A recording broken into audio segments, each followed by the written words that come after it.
Hey, Dave Chamberlain here from Next Level Outdoor Reviews. Guys, today I thought I'd do a how-to on making a good set of rattling antlers. So I got a set right here. This is actually from a buck that I killed about 10 years ago. It had the skull plate on it. I went ahead and I cut these off. So if you have a buck you kill and you want to cut them right off the skull, I recommend cutting them right at the base of the burr right here, at the base of the antler. And just like you'd find a shed. So you can either cut the antlers off a deer you killed like I did, or you can use sheds. But a good size is maybe around 100 to 130 inches of antler. Obviously these aren't 130, but these are a good set. Have some good weight to them, a little bit of mass, and just a good size. You don't want antlers that are way overkill. Antlers have different sounds and tones to them, so if you go with super overkill size antlers, then you know you got a chance of scaring off what could be possibly a good buck. And if you have a dinky set, then you're probably just going to call in dinks a lot of the time. So a good set of antlers, like I said, cut them off right at the base. The next thing I do is this side was actually the brow tine was busted off of it when I killed it, so I didn't have to remove that one. The other side, I removed it.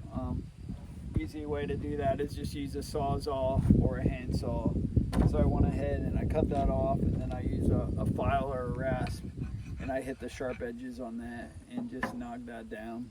So when I'm rattling as I'm going through a sequence, I can hold them right here and I don't have to worry about busting my hand with a brow tine. We've all used rattling antlers before in the winter time when it's cold, and the last thing you want to do is slam a point in. I've seen videos, or I know guys sometimes cut the tips off of them and use that file or rasp so they don't have sharp tips.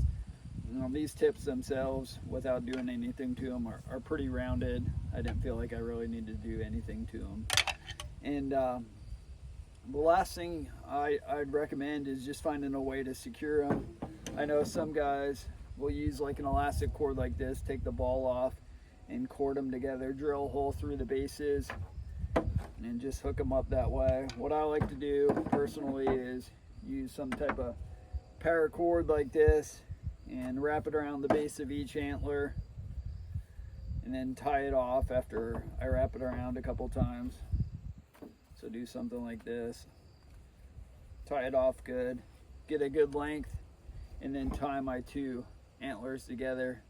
I usually leave a couple feet in between them, foot and a half, 2 foot, and then I tie a loop in between them. And I can hang that when I'm up in a tree on a hanger, on my bow hanger, anything like that. And another thing with that loop in between them, I'm a guy that sometimes I like to lower my antlers to the ground with a cord, and then I'll yank that cord up and down, and the antlers will bang together, scrape the ground, scrape up leaves, maybe against a tree, and just get more of a realistic rattling sequence that's down on the ground. And I can hook right on that cord, and then two antlers are constantly hitting each other.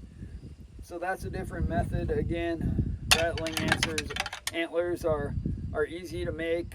You can take kind of pride in making them yourself.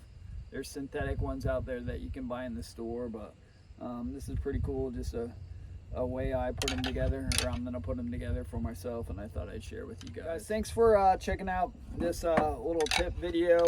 Hopefully I provided you with some good information on how you can make some rattling antlers.